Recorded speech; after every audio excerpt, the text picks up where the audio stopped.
Good morning, buddy boyos. It's Jay Tahoe here, and I'm wearing my Norm shirt today. I want to get a shirt that actually just says Normie. There's a picture of an NPC on it. I thought that'd be funny.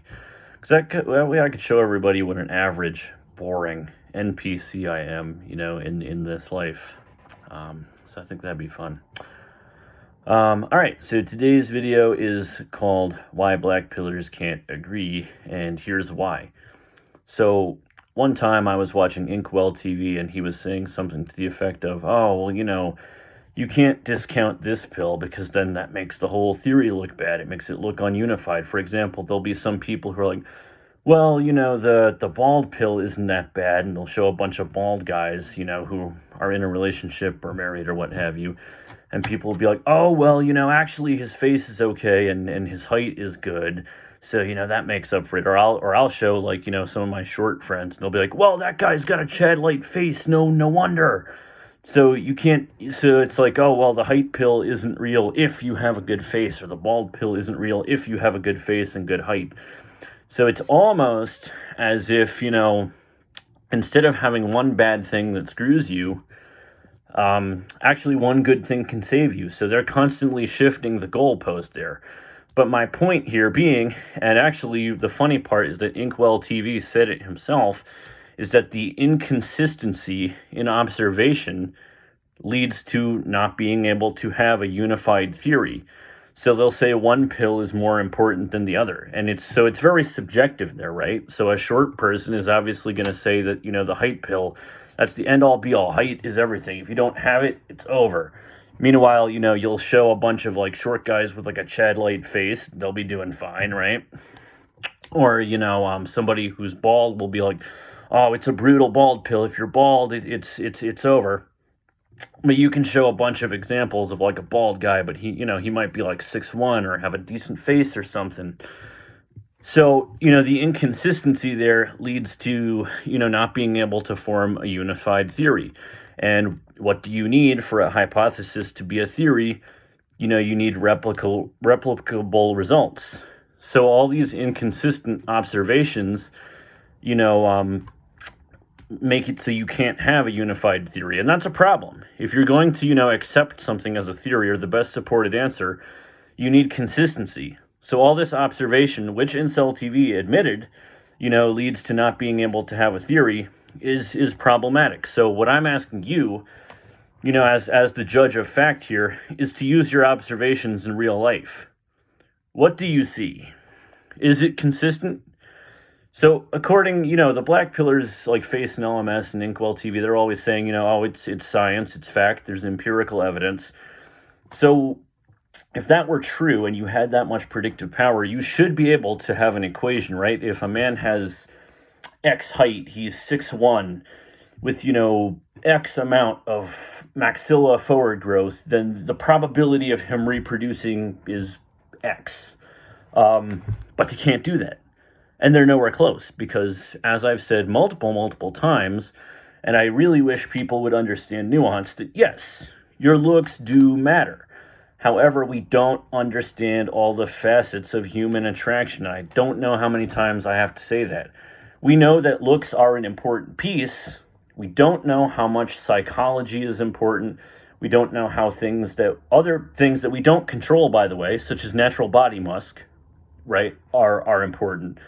Voice, inflection, things like that. We don't have a pie chart that says, well, if you have this face and this height and your voice is, this deep or whatever, and you have this scent, this is your likelihood to reproduce. We're nowhere close to that.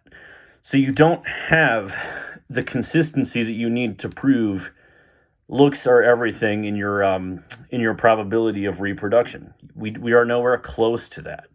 And let me show you too. Here's the other thing that I find very ironic is that Blackpillers such as Face and LMS and Inkwell TV, they pride themselves on, this is empirical data.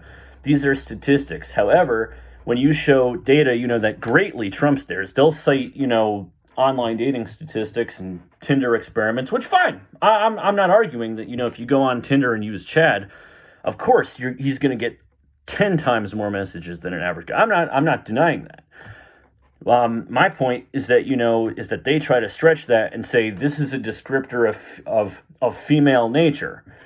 And I've explained, through my Xbox Live analogy, that environments that don't include all the variables lead to skew results. Also, those products, such as Xbox Live, such as Tinder, are catered towards a specific user. So you're going to find a person who's looking for different things there. You cannot extrapolate. That's a gross, erroneous extrapolation to say that something you found in an unnatural environment is a descriptor of all human behavior or all female behavior. That's wrong. You guys know that that's wrong. And when statistics that come from a much larger and unskewed sample size trump theirs, then they try to rationalize it by saying things like oh, it's beta bucks or outliers, when it's much greater empirical evidence. Here, check this out. So again, right, they pride themselves on this empirical data and evidence, but check out this data from Pew Research, right, which uses United States Census as its source. You'll see, Incel TV, he'll talk about JBW all day, but the actual data from real life in a much larger sample size shows that Asians are actually intermarrying the least. Intermarriage has gone up among all other ethnicities, since 1980. Except for Asians. So according to the data, according to real life, sample sizes outside of online dating, Asian men are marrying Asian women more than ever before. And this is in the West. This is United States, right? This data is from the United States Census. So again, you're telling me, that Chad phishing and Tinder experiments trump census data. They trump Pew Research. So to a reasonable person, you have to consider the source. This is a much larger sample size, a much more unskewed sample size. So if you're being honest with yourself, you have to question, again, do the real life observations add up to, are they consistent with the data that you're being presented to by these guys? If you're a reasonable person, the answer should be no. And they'll try to rationalize by saying, oh, it's beta bucks. But I've heard Face and LMS say on a stream, well, women have their own money now, so, they don't need a beta bucks anymore. So if this is true, Mr. Face and LMS, you're contradicting yourself, because this shows that Asian men are, marrying people of the same race in the West more than ever before, yet you're saying beta bucks is unnecessary these days. Which is it?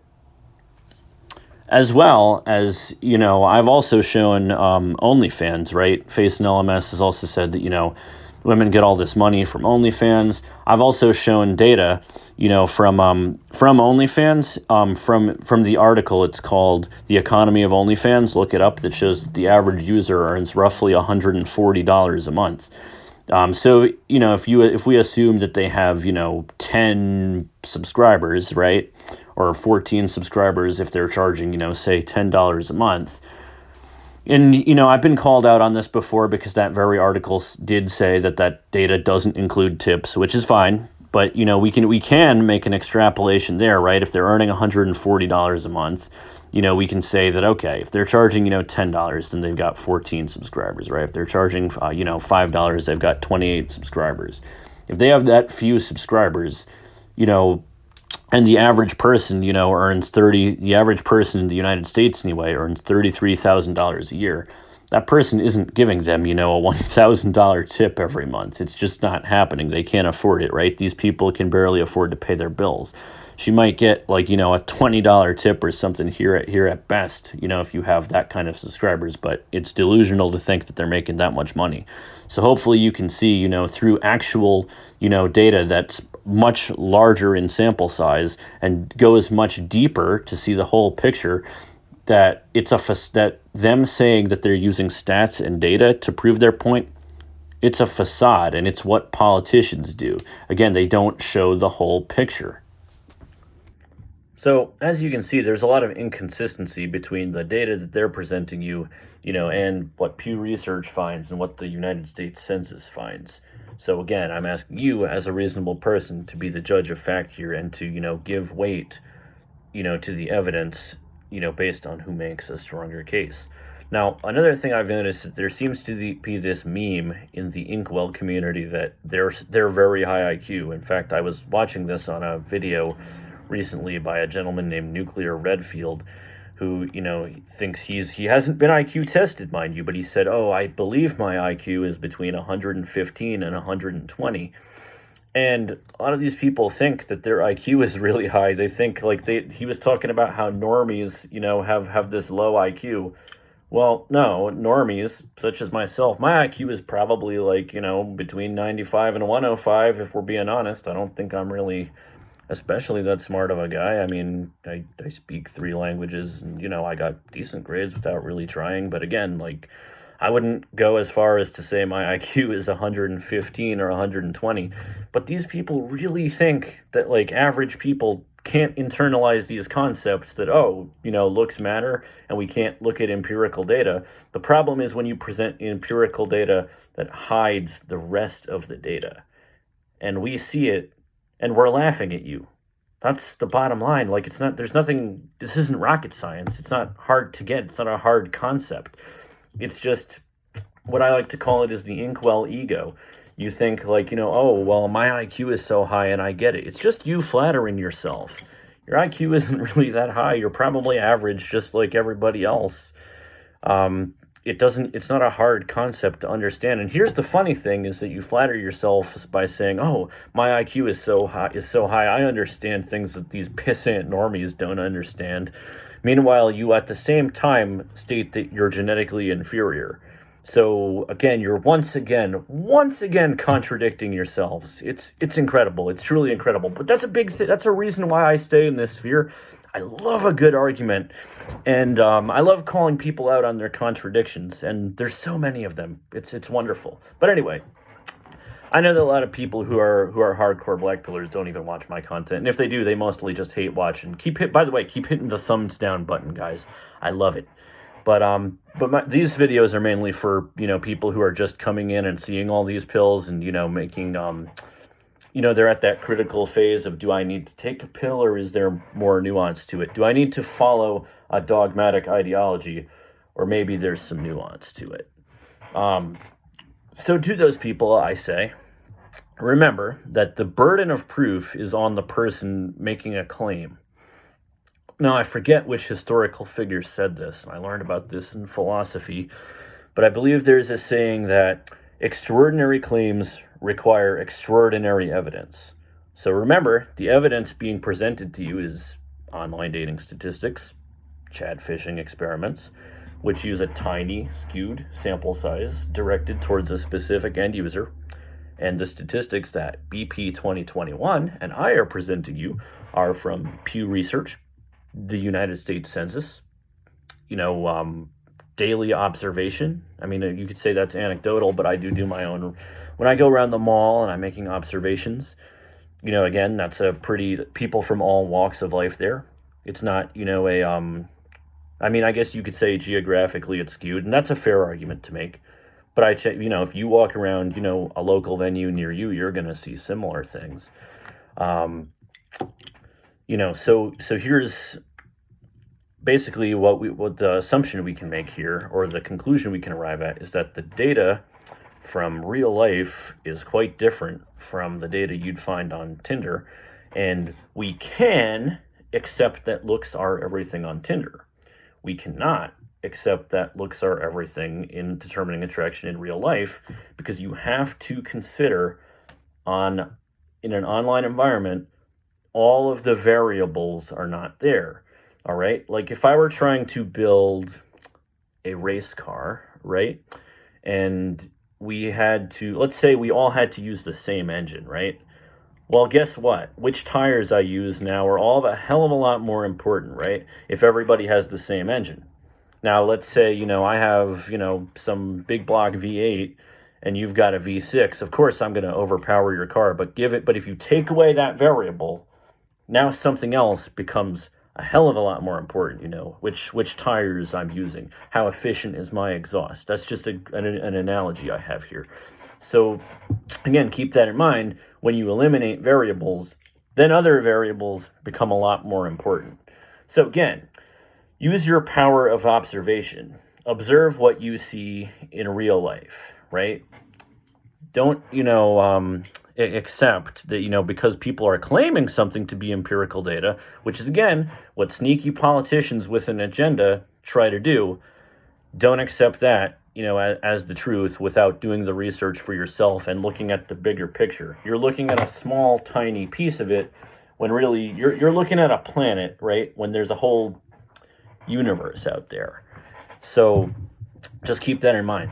I'm still trying to figure out, by the way, what the agenda of FACE and LMS is. It's very hard to figure out. I don't know. Look, I am not in a position to diagnose anybody. I think that either it's he doesn't actually believe the things that he's positing and he just wants to make money and he's a grifter and he knows that there's a lot of shock value behind this and it'll get views. That could be one. The other is that possibility. Again, I'm not a psychologist. I can't or a psychiatrist. I can't, diagnose anybody, but it's possible that he has some type of either body dysmorphia or mental illness, a DSM-5 diagnosis, because he seems to be just a bit dissociated from reality. I don't know. Again, I don't know. I'm genuinely baffled by him, as well as Inkwell TV. Again, it could be I could be wrong. Maybe they do believe what they're actually pushing, but it just seems highly implausible to me because, again, given the data, that goes up way beyond the scope of their data, they're still trying to push a narrative when we've at least proven, beyond that reasonable doubt. You should, at this point, if you are a reasonable person, you should have some doubt in the hardwired biological lookism theory. There's no reason, given the data, that even just the data that I just presented in this video, that you shouldn't at least have some doubt. But, I don't know. I genuinely don't know if they actually believe this or they're just, pushing something because it sounds shocking and they know that they'll get views and make money. It's really hard for me to determine that. But anyway, my job was, as soon as I found it, was immediately, hey, make the counter argument, present other data, and force people to think critically. I hope, honestly, for the few people who actually do watch my content all the way through, I hope that I'm, challenging you enough to think critically and not just blindly accept dogmatic views and, accept some other, logical arguments. Which again, and I'm not saying that they're wrong on everything, by the way. I've told you guys a million times, I agree that being Chad on Tinder is everything. I do agree with them there. I do agree that, online looks matter a lot. I even agree in real life looks do matter. I've never said that your looks don't matter. I don't agree with those PUA guys that think that game is everything or anything like that. Okay, your looks do matter. What I'm saying is that there's a nuanced, there's nuanced factors and it's more subjective in human attraction. What matters to... You can't just say that woman A and woman B are attracted to the same thing. It's not. It doesn't work like that. Human beings are a lot more nuanced than that. We have complex psychology. There's a million. I haven't even gone into like in the topic of Dante, right, and his biological lookism, and they're saying it's all looks. Psychology doesn't play a role. I could even bring up, do animals exhibit fetishes? Humans certainly do. I mean, the pornography industry spends, millions of dollars on producing that type of content. You really think an industry would spend that kind of money making something if there wasn't an interest? I mean, they say that there's, women who get sexually aroused by traffic cones. I mean, there's a lot more to it psychologically. Just the fact that fetishes even exist should cast some doubt on purely biological lookism. But that's a whole topic for another day. I know I've gone on for a long time here, and this is probably one of my longer videos. So anyway, guys, I got to get to work. Thanks for watching my video. If you liked it, give me some comments. If you didn't like it, tell me why I'm wrong. Tell me why I'm coping. But anyway, enjoy, guys. Have a good one, and I will be back soon. I'm going to Florida this weekend, so there's probably going to be a little while without a video. But yeah, hopefully we'll get back on next week, and I want to make a stream soon. So you guys let me know. What will be a good topic for a stream? I have some topics I wanted to do. Like I said, I still want to have the Manlit Symposium with a couple of my shorter friends. But yeah, you guys let me know. Let me know what you think would be a good stream if you want to be a guest for a stream. And yeah, I'll see everybody soon. Bye, guys.